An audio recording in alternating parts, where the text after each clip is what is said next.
Bonjour, nous voilà dans cette vidéo. On corrige ensemble la partie 1 de l'exercice 1 du baccalauréat session normale 2021 pour les bacs, bien sûr, les filières sciences maths AM. Alors, pour cette partie, en général, pour tout l'exercice, on va considérer la fonction fn de x, qui est égale à moins de exponentielle de x sur 1 plus e de x plus nx, bien sûr, qui est défini sur R. Et on considère C1 comme représentative dans un repère orthonormé O et J. Ici, on prend la norme de I est égale à la norme de J est égale à 1 cm. Donc, dans la partie 1, c'est là qu'on va la traiter dans cette vidéo. Dans la question 1 petit a, calcule les limites de fn de x quand x tend vers plus l'infini, moins nx plus 2, puis interpréter graphiquement le résultat obtenu. Petit b, montrer que la courbe Cn, celle-là, admet au moins l'infini, ou au voisinage de moins l'infini, une asymptote delta n dont on déterminera une équation cartésienne. Question 2 petit a, montrer que la fonction fn est dérivable sur R et que quel que soit x appartient à R, la dérivée de la fonction fn, la dérivée première de la fonction fn, c'est moins de e de x sur 1 plus e de x, le tout au carré, plus n. Petit b montre que quel que soit x appartient à R, 4 exponentielle de x sur 1 plus e de x au carré est inférieur ou égal à 1. Petit c, on déduire le sens de variation de la fonction fn sur R. Alors, pour étudier le sens de la variation de R, on va traiter les deux cas. Le cas où n est égal à 0 et les autres, c'est-à-dire pour n supérieur ou égal à 1. Question 3. Déterminer l'équation de la tangente à la courbe CL au point I d'abscisse 0. Question B. Montrer que le point I est le seul point d'inflexion de la courbe CN. Quatrième question. Représenter graphiquement dans le même repère les deux courbes C0 et C2. C'est-à-dire pour n égale à 0 dans ce cas. Et pour un exemple, un cas pour les autres, c'est-à-dire n supérieur égal à 1, on reprend n est égal à 2. Pour Tauriel, cinquième question, pour Tauriel test strictement positif, on pose à T l'aire du domaine plan limité par Cn, la courbe Cn, et les droites d'équation respectives, y est égal à nx moins 2, x égale à 0 et x égale à t. Question petit a, calculer at, cette aire, pour tout t strictement positif. Donc, on va calculer at en fonction de t, bien sûr. Et puis, dans la question petit b, la dernière question, calculer limite de at quand t tend vers plus l'infini. Voilà, c'est tout pour cette première partie. A tout de suite pour voir la correction en cette là. On commence la correction de la partie 1 de l'exercice 1 proposé lors de au baccalauréat sciences maths A et B 2021 lors de la session normale. Voilà pour tout l'exercice, on considère la fonction fn de x, fn 10n, avec n appartient à n, qui est égal à moins 2 e de x, moins 2 qui multiplie e de x sur 1 plus e de x, plus nx, il est défini sur R, quel que soit x appartient à R. Donc, comme on l'a dit au début de la vidéo, on va corriger uniquement la partie 1 pour cette vidéo.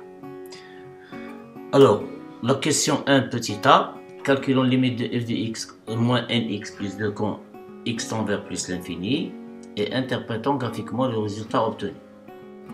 Alors, on a limite de fn de x moins nx plus 2 quand x tend vers plus l'infini. D'abord, je vais faire une remarque. On peut calculer limite de cette façon, comme celle-là. Mais pour moi, la meilleure et la plus correcte, c'est qu'on transforme fn de x, c'est-à-dire on cherche une expression simplifiée de fn de x moins nx plus 2, quel que soit x strictement positif, c'est-à-dire au voisinage de plus l'infini, qui nous donne une fonction dont l'expression nous permet de calculer la limite sans souci, c'est-à-dire sans tomber dans l'indétermination. Mais pas mal d'élèves préfèrent à l'écriture. Alors l'inconvénient, le seul inconvénient ici qui persiste, c'est parfois les élèves oublient le signe limite. Donc il faut faire attention, il n'est pas néfaste, mais il faut être vigilant pour ne pas oublier le signe limite chaque fois qu'on passe à l'égalité. Alors voilà, on a limite de fnx moins nx plus 2 quand x tend vers plus l'infini. C'est limite, on pose l'expression fn de x, on remplace fnx par son expression qui est moins 2e de x et 1 plus e de x plus nx, puis moins nx plus 2. Alors nx avec moins nx disparaissent, il reste 2. Limite moins 2e de x sur 1 plus e de x plus 2. Toujours, si je veux calculer ces limites, je peux le simplifier. On va voir ici moins l'infini, ici c'est plus l'infini directement. Donc, on doit enlever cette détermination. Pour cela, j'ai factorisé par e de x au numérateur et au dénominateur et on a fait disparaître e de x. Qu'il reste ici moins 2. Lorsqu'on a simplifié au dénominateur par e de x, on obtient ici 1 plus e de moins x. C'est plus 2. Maintenant, comme limite de e de moins x, quand x tend vers plus l'infini, c'est 0. Pourquoi? Parce que la limite, on peut la considérer comme étant une limite usuelle, mais la limite usuelle qu'on a vue au cours, c'est la limite de e de x quand x tend vers moins l'infini. Mais on peut se ramener de cette limite à la limite usuelle qu'on a vue au cours en remplaçant moins x par t. Si x moins x égale t, alors quand x tend vers plus l'infini, t tend vers moins l'infini, donc c'est la limite de e de t, quand t tend vers moins l'infini, t égale à 0. Donc, c'est pas grand chose à expliquer. C'est la limite de e de moins x 0. Donc le dénominateur tend vers 1, le dénominateur tend vers moins 2. Donc moins 2 plus 1 c'est moins 2, moins 2 plus 2 c'est 0. Donc limite de fn de x moins nx plus 2 égale à 0. De ce résultat, on déduit que Cn admet une asymptote d'équation y égale nx moins 2 au voisinage du plus l'infini. Pourquoi j'ai dit ici uniquement une asymptote et pas asymptote oblique? Parce que ici n, on ne peut pas, on ne sait pas la valeur de n. Si n égale à 0, on obtient y est égal à moins 2 qui est une asymptote horizontale.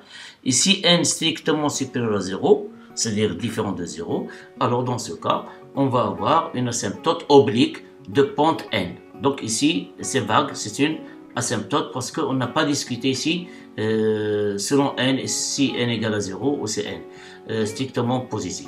Mais dans tous les cas, on va avoir une asymptote qui est de cette forme. Il est oblique lorsque n est différent de 0, et il est horizontal, y est égal à moins 2, lorsque n est égal à 0, au voisinage bien sûr de plus l'infini. Question B, montrant que Cn admet au moins l'infini une asymptote delta n, dont on déterminera une équation cartésienne. Ici, je serai dans l'obligation de distinguer les cas. Pour n égale à 0, on a limite de f0 de x, f indice 0 de x quand x tend vers moins l'infini, c'est limite de cette expression, c'est moins de e de x et 1 plus e de x. Et comme limite de e de x au voisinage de moins l'infini, c'est 0, c'est une limite usuelle, alors on va avoir ici 0 au numérateur, et au dénominateur, on va avoir une limite qui est égale à 1. 0 sur 1, c'est 0. Donc limite de f0 de x, f indice 0 de x quand x tend vers moins l'infini, c'est 0. Ça veut dire qu'il y a une asymptote horizontale d'équation y égale à 0 pour la courbe C0. Voilà. Et pour n appartient à n étoile, on a limite de fnx quand x tend vers moins l'infini, c'est limite de moins de e de x et 1 plus e de x quand x tend vers moins l'infini, c'est plus nx. Il suffit d'ajouter n. Il reste toujours 0. Alors la limite de nx, dans ce cas, c'est moins l'infini parce que n est différent de 0, n est positif. Donc x tend vers moins l'infini, le coefficient c'est n positif, donc il tend vers moins l'infini. Donc la limite ici c'est moins l'infini. On calcule ensuite la limite de fnx sur x quand x tend vers moins l'infini. Alors en divisant x, ces deux expressions, donc c'est 1 sur x fois, si vous voulez ici, moins de e de x et 1 plus e de x, plus n. Alors, plus n, la limite c'est n quand x tend vers moins l'infini. Pourquoi? Parce que la limite de cette quantité c'est 0, c'est toujours 0. 1 sur x, quand x tend vers moins l'infini, c'est 0. Donc ici, le produit des limites, 0 par 0, c'est 0, et il reste n. Donc ici, c'est n. Et limite de fnx moins nx quand x tend vers moins l'infini, c'est limite de moins de e de x, on a retranché moins nx, limite de moins e de x et 1 plus e de x quand x tend vers moins l'infini, qui vaut toujours 0. Dans ce cas, ou bien dans ces résultats, on déduit que Cn admet une asymptote delta n d'équation y égale nx au voisinage de moins l'infini. Si n égale à 0, on va obtenir delta 0 d'équation y égale à 0, on remplace n par 0, donc ça marche. Ici, n appartient à une étoile, donc y est égal à nx. Dans ce cas, ce n'est pas horizontal, c'est une asymptote oblique qui passe par l'origine de pente n. Alors vous allez me dire pourquoi on a intérêt à distinguer le problème. Il y a si n égale à 0, si on le laisse comme ça, la limite de nx quand n est égal à 0, on ne peut rien dire. Il y en a où x tend vers moins l'infini, 0, donc c'est une forme indéterminée. C'est pour cela qu'il vaut mieux distinguer les cas pour ne pas tomber dans cette erreur. Question 2a, montrant que fn est dérivable sur R et que quel que soit x appartient à R, fn' de x est égal à moins de e de x sur 1 plus e de x au carré plus n.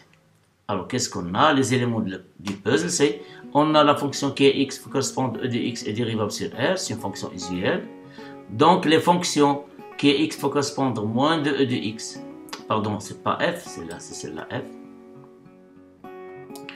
Les fonctions qui est x faut correspondre moins de e de x et x faut correspondre à 1 plus e de x sont dérivables sur R. Ici, on a multiplié par moins 2, donc il reste dérivable. On lui ajoute 1 qui est aussi dérivable. Donc ces deux fonctions sont dérivables dans R. De plus, cette fonction 1 plus e de x elle est strictement positive sur R. Donc le rapport, elle est dérivable. Voilà. Sont dérivables sur R. Et puisque x appartient à R, 1 plus e de x différent de 0, alors la fonction qui est x correspond à moins de e de x sur 1 plus e de x est aussi dérivable sur R. Notre fonction nx qui est x fait correspondre à nx, on ne dit pas la fonction nx, on dit la fonction qui est x fait correspondre. Le nx, ce n'est pas une fonction, c'est l'image de x par n'importe quoi. Donc la fonction qui est x, donc ça ce qu'on a la variable bayna, la x qui fait correspondre à nx, est dérivable sur R. Pourquoi? C'est une fonction polynôme, c'est une fonction linéaire, c'est une fonction affine, peu importe. Donc fn est dérivable sur R comme somme de ces deux fonctions. Et pour tout x appartient à R, on a f'n de x est égal, on dérive tout d'abord celle-là. Donc la dérivée de cette fonction, c'est la dérivée du dénominateur qui est égale à moins de e de x. On le multiplie par la fonction dénominateur, moins e de x, la dérivée de 1 plus e de x et e de x, qui multiplie moins de e de x, sur 1 plus e de x au carré plus n.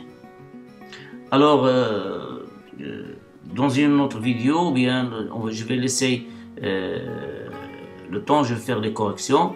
Et parfois, je remarque des élèves qui écrivent la dérivée par exemple comme ça. Jx, c'est moins e de x sur 1 plus e de x prime. Évitez, mes chers élèves, d'utiliser cette écriture et les fausses didactiquement. Je vais faire une vidéo dans laquelle on va parler de ces erreurs et pour les éviter. Mais maintenant, je calcule les dérivés du numérateur, etc., comme ça. Elle est fausse. C'est une écriture qui est ici fausse. Et je vais expliquer dans une vidéo, Inch'Allah, cela. Alors, plus nx, la dérivée de nx, c'est n. Maintenant, on développe ici. Qu'est-ce qu'on obtient? On développe ici, on obtient moins de e de x, moins de e de x au carré, c'est-à-dire e de 2x, moins c'est plus, donc de e de x au carré, c'est-à-dire e de 2x, sur 1 plus de x au carré, plus n. Alors, moins de e de x, plus, je m'excuse ici.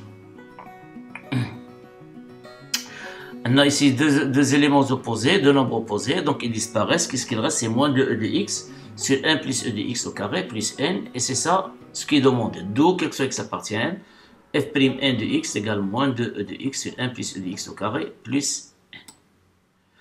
Question B de la deuxième question montre que quel que soit x appartient à R, 4 e de x sur 1 plus e de x au carré, il est inférieur ou égal à 1. Alors parfois, les élèves trouvent des difficultés dans ce genre de questions lorsqu'il y a des inégalités à montrer.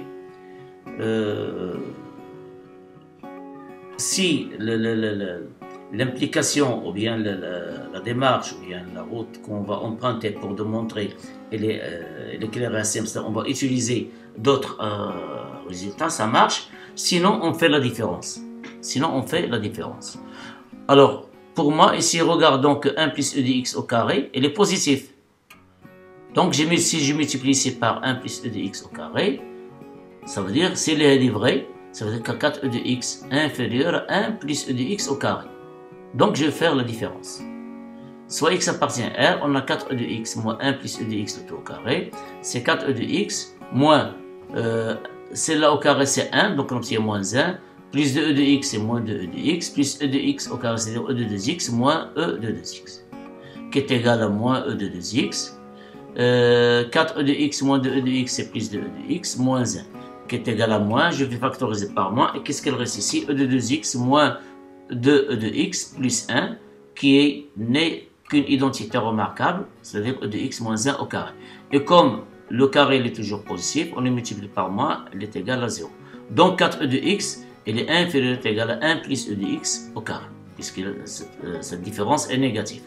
Et comme 1 plus e de x au carré est strictement positif, je peux diviser les deux membres de cette inégalité par 1 plus e de x. L'ordre ne change pas. Donc on obtient 4e de x sur 1 plus e de x au carré. Elle est inférieure à 1 plus e de x au carré sur 1 plus e de x au carré, c'est-à-dire égal à 1.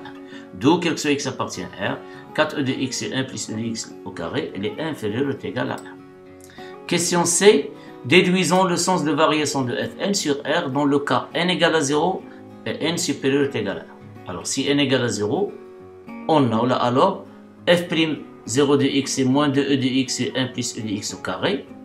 Comme e de x est strictement positif, 1 plus de x au carré est toujours strictement positif, multiplié par 1 c'est moins 2 qui est négatif, elle est strictement négatif sur R. Donc dans ce cas, f0 est strictement décroissante sur R. Bien sûr, on travaille dans R. Si n est supérieur ou égal à 1, alors comme 4e de x et 1 plus e de x au carré est inférieur ou égal à 1, d'après cette question, on obtient, pour obtenir ici moins de e de x, alors je multiplie ici par moins 1,5. Et moins 1,5, elle est comment? Elle est strictement négative, donc on va changer l'ordre de signe. Donc on obtient 4e de x et 1 plus e de x fois moins 1,5, il sera supérieur ou égal à moins 1,5. Et 4e de x et 1 plus de x au carré multiplié par moins 1,5, c'est moins de e de x et 1 plus e de x au carré, donc il sera supérieur ou égal à moins 1,5. En ajoutant n aux deux membres, qu'est-ce qu'on obtient? Moins de e de x et 1 plus e de x au carré plus n, il est supérieur ou égal à moins 1,2 plus n, et comme n est supérieur ou égal à 1, alors moins 1,2 plus n, elle est supérieure à 1,5. En ajoutant ici moins 1,5 des deux côtés, on obtient 1 moins 1,5, c'est 1,5. Donc moins 1,2 plus n est supérieur ou égal à 1,5, et 1,5 à son tour, il est strictement positif. Dans ce cas, lorsque n est supérieur ou égal à 1, notre fonction prime, pardon, ici prime, je m'excuse, fn prime de x, elle est strictement positive sur R. D'où fn est strictement croissante sur R dans le cas où n est supérieur ou égal à 1. Donc pour n égale à 0, elle est strictement décroissante, et pour n supérieur ou égal à 1, elle est strictement croissante. Si vous voulez, si sans donner le tableau de variation, il n'est pas demandé, il suffit de parler de la monotonie, mais si on donne le tableau de variation, c'est pas grave. Mais pour le tableau de variation, vous allez mettre le tableau de variation pour n égale à 0 et pour n supérieur ou égal à 1. Donc, je juge moi que c'est inutile de faire le tableau de variation. On a bien répondu à la question. Question 3, petit a. Déterminons l'équation de la tangente ACN au point I d'abscisse 0, c'est-à-dire au point I de coordonnées 0, Fn 0. Alors l'équation de la tangente ACN au point I de coordonnées 0, Fn 0, c'est y égale Fn' de 0 qui multiplie x moins 0 plus Fn de 0. Or, Fn' de 0, c'est moins 1,5 plus n. Voilà. Il suffit de remplacer x par 0, on obtient moins 2. Ici, c'est 1. 1 plus 1, c'est 2. 2 au carré, c'est 4. Moins 2, c'est 4, c'est moins 1,5. Donc, moins 1,5 plus n. C'est Fn' de 0. Moins 1,5 plus n. Et Fn de 0, on obtient moins 1. Il faut se rapporter à l'expression de la fonction Fn. Donc, on obtient y égale moins 1,5 plus nx moins 1. C'est l'équation de la tangente au point d'abscisse, bien sûr, 0. Montrons que le point I est le seul point d'inflexion à C. Alors, ici, on va faire recours à la dérivée seconde. On a Fn est deux fois dérivable sur R. Pourquoi? Parce que Fn est dérivable sur R et sa fonction dérivée, c'est celle-là. Et cette fonction, elle est aussi dérivable sur R pour les mêmes raisons. Donc, la dérivée seconde de f, c'est la dérivée de celle-ci. Donc, on calcule la dérivée seconde. Alors, la dérivée seconde de x, c'est la dérivée du numérateur, c'est moins 2e de x. On les multiplie par 1 plus e de x, le tout au carré. Voilà. Moins la dérivée du numérateur, c'est 2 fois la dérivée de 1 plus e de x, c'est e de x. Donc c'est 2 e de x qui multiplie 1 plus e de x, qui multiplie encore une fois le numérateur, c'est moins 2 e de x. Sur 1 plus e de x à la puissance 4, et la dérivée de n, c'est 0, c'est une constante. Alors, remarquons ici qu'on a 1 plus e de x, c'est un facteur dans ces deux termes, et c'est un facteur aussi, on est au dénominateur. On va simplifier par 1 plus e de x. Qu'est-ce qu'elle reste? C'est moins 2e de x, 1 plus e de x. Ici, c'est moins 2e de x ou moins 2e de x, c'est 4e de x au carré, c'est-à-dire 4e de x. On va simplifier par e de x, il reste 4e de x. Ici, qu'est-ce qu'il reste au dénominateur? C'est 1 plus e de x, ok. En développant, on obtient moins 2e de x. Moins 2e de x au carré, plus 4e de x au carré. 4e de 2x moins 2e de x, c'est 2e de 2x, moins 2e de x. Sur 1 plus e de x, ok. En factorisant encore une fois, il faut donner les fonctions dérivées sous la forme factorisée la plus simple. Donc, en factorisant par 2e de x, qu'est-ce qu'elle reste? 2e de x, e de x moins 1 sur 1 plus de x, ok. On sait que 1 plus e de x, est strictement positif, quel que soit x appartient à R. E de x aussi multiplié par 2 aussi. Donc le signe de f seconde de x est celui de e de x moins 1. Bien sûr sur R. On remarque que le signe de f seconde de x sur R est celui de e de x moins 1.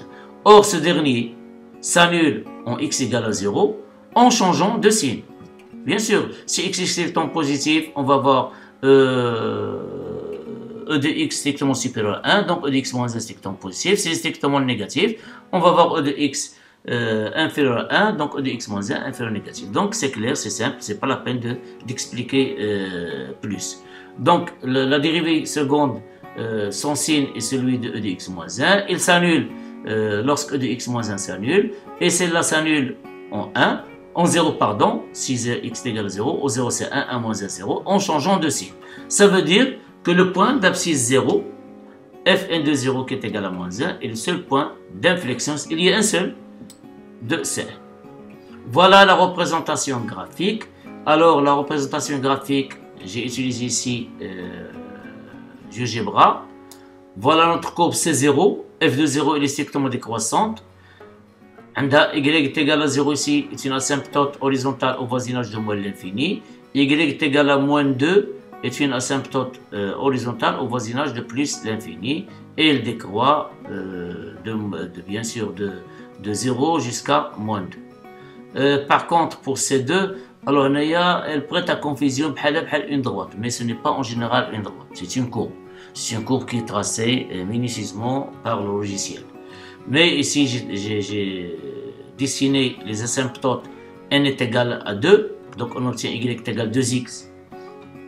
C'est une asymptote oblique qui passe par O, au voisinage de moins l'infini. Y est égal à 2x moins 2, ici n est égal à 2, y est égal à 2x moins 2 est une asymptote aussi oblique au voisinage de plus l'infini. Et voilà ces deux courbes. Donc dans la droite y est égal à 0, on a y est égal à moins 2, y est égal à 2x, et voilà les deux courbes, en rouge, je dis en orange, c'est 0, c'est 2. Mais ce qui importe ici, c'est les lignes de courbe. Donc on n'a pas une précision assez forte pour dessiner les courbes, mais il faut dessiner le maximum d'informations. Les tangentes, les demi-tangentes, les asymptotes, etc. Question 5. Soit T appartient à R étoile plus, c'est-à-dire un nombre réel strictement positif, on pose à T, c'est l'aire du domaine plan limité par Cn, et les droites d'équation y est égal à nx moins 2, x égale à 0, x égale à t. Alors par exemple, si on prenait, c'est dans le cas, ici en général, si n égale à 0, on avait y moins 2, x égale à 0, x égale à t. Si n strictement 0, on a deux exemples, c'est 0 et c'est 1, mais j'ai pas voulu ici dessiner le domaine dans chaque partie, puisqu'on a deux courbes. Donc voilà notre courbe, elle est délimitée par la courbe Cn, soit c'est 0 ou bien soit c'est n strictement positif. Et les droites d'équation, ici x égale à t, droite verticale, t strictement supérieur à 0, x égale à 0, c'est-à-dire l'axe des ordonnées, et la droite, l'asymptote y est égale nx moins 2. Question petit a, calculons at pour tout t strictement positif. Encore une fois, représenter le domaine limité ici n'est pas demandé. C'est souhaitable si quelqu'un peut le faire, qu'il le fasse, sinon ce n'est pas une obligation. Calculons at pour tout t strictement positif. Donc soit t strictement positif, on a at, par définition, c'est somme de 0 à t, la valeur absolue de f de x moins y. Y, c'est l'équation de la droite ici. Y, c'est celle. Y est égal à nx moins 2. Dx qui multiplie unité d'air. Alors, calculons f de x moins y. Tout d'abord, f de x moins y, c'est moins 2e de x, c'est 1 plus de x plus nx. Moins y, c'est nx moins 2. Donc, on obtient, c'est moins 2e de x, c'est 1 plus de x plus 2. En réduisant au même dénominateur, on obtient moins 2e de x, plus 2 de x, c'est 1 plus e de x, qui est égal, en simplifiant ici moins 2e de x avec de x, le reste 2, c'est 1 plus de x. Il est strictement positif. Ça veut dire que f de x moins y strictement positif, cela veut dire que la courbe elle est au-dessus de la droite delta. Donc sa valeur absolue c'est f de x moins y. Alors somme de 0 à t f de x moins y en valeur absolue de x égale somme de 0 à t f de x moins y, puisque cette différence elle est positive. Alors cette différence c'est 2, c'est 1 plus e de x, donc c'est l'intégrale de 0 à t de 1 plus e de x dx. D'après la linéarité de l'intégrale, on peut faire sortir 2 en dehors, on obtient 2, somme de 0 à t. Alors, si vous voulez, je vais factoriser ici par e de x. Non, e de x. Alors, e de x, facteur de quoi? De e de moins x plus 1. Puis, je vais faire monter e de x au numérateur. On obtient e de moins x. Donc, la quantité, sauf 2, bien sûr, c'est 1 sur 1 plus de x, elle est égale à celle-là. C'est e de moins x sur e de moins x plus 1 dx. Pourquoi j'ai fait ce travail? Pour faire apparaître une primitive de notre fonction. Sous cette forme, c'est pas clair, mais sur celle-là, une primitive, elle est évidente. Donc, pourquoi? Parce que la dérivée de e de moins x, c'est moins e de moins x. Et voilà, on peut considérer ici le numérateur à une constante près, à une seule près, c'est la dérivée de celle-là. Donc là-ci, c'est moins 1. Donc je vais corriger par moins, je multiplie ici par moins et ici par moins. Donc c'est moins 2, somme de 0 à t, moins e de moins x plus 1 d de x, qui est égal à moins 2. Alors une primitive de cette fonction, c'est ln de la valeur absolue de e de moins x plus 1. Et comme e de moins x plus 1 est strictement positif, donc on peut mettre ici son valeur absolue. C'est ln de e de moins x plus 1. Alors chaque fois que vous avez des justifications minimes à faire, écrivez ici à droite de l'équation. En évaluant cette fonction au point t au point 0, alors au point t on obtient c'est ln de e moins t plus 1, toujours moins 2 en facteur, et au point 0, exponentielle de 0 c'est 1, 1 plus 1 c'est 2, donc moins ln de 2. Donc c'est moins 2, ln de e moins t plus 1, moins ln de 2. Or, cette quantité à l'intérieur des parenthèses, on peut l'écrire sous la forme suivante, c'est ln de e moins t plus 1 sur 2. Donc c'est moins 2, ln de e moins t plus 1 sur 2. Donc là c'est l'intégrale de somme de 0 à t, f de x moins y en valeur absolue, le sans valeur absolue, puisque f de x moins y elle est positif. Alors, on sait bien que l'air géométrique, il est positif, mais puisque c'est un signe moins, il faut se méfier des calculs. Parfois, on peut se tromper. Donc, il faut s'assurer que cette quantité, elle est positive. Alors, on remarque bien que ln de e moins t plus 2, elle est négative. Pourquoi? Puisque e moins t plus 1 sur 2, elle est inférieure ou égale à 1. Pourquoi? Encore une fois, parce que t, elle est strictement positive. T appartient à R étoile plus, donc moins t, elle est négative, et par suite l'exponentielle de moins t, elle est inférieure à 1, donc exponentielle de moins t, c'est ça? Non, pardon, on a exponentielle de moins t plus 1 sur 2, bien sûr, elle est strictement positive. D'autant plus, elle est inférieure ou égale à 1. Alors j'ai dit exponentielle de moins t, elle est inférieure à 1. En ajoutant 1, on obtient exponentielle de moins t, elle est inférieure à 2. Et divisant par 2, on obtient exponentielle de moins t sur 2, elle est inférieure à 1. Elle est strictement positive, elle est inférieure à 1. Et par suite, son logarithme, elle est négatif, multiplié par moins 2, donc elle est positive. Donc le calcul qu'on a fait, elle est correct.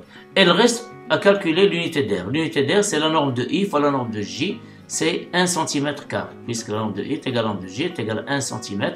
Donc l'unité d'air, c'est 1 cm². Donc il suffit de multiplier cette quantité par cm². Donc on obtient l'air de domaine demandé, c'est AT est égal à moins 2 ln de E moins T plus 1 sur 2 cm².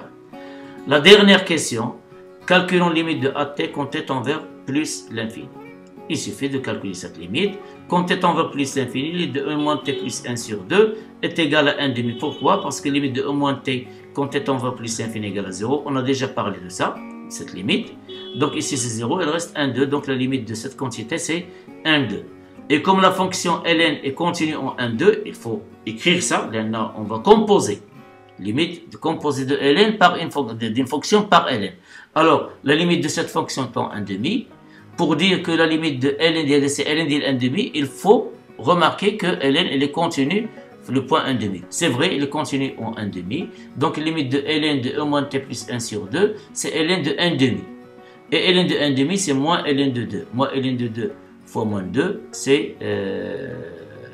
alors ici, c'est pas 4. C'est ça, c'est moins ln de 2. Alors, moins ln de 2, je m'excuse, c'est pas 4. Voilà une erreur que j'ai faite ici. Donc, moins ln de 2, la limite de cette quantité, c'est 1 demi, c'est ça, c'est 1 demi, c'est ln de 1 demi. Ln de 1 demi, c'est moins ln de 2, fois moins 2, c'est 2 ln de 2. Je m'excuse, c'est 2 ln de 2. Donc, limite de AT quand t tend vers plus infini, c'est 2 ln de 2 cm².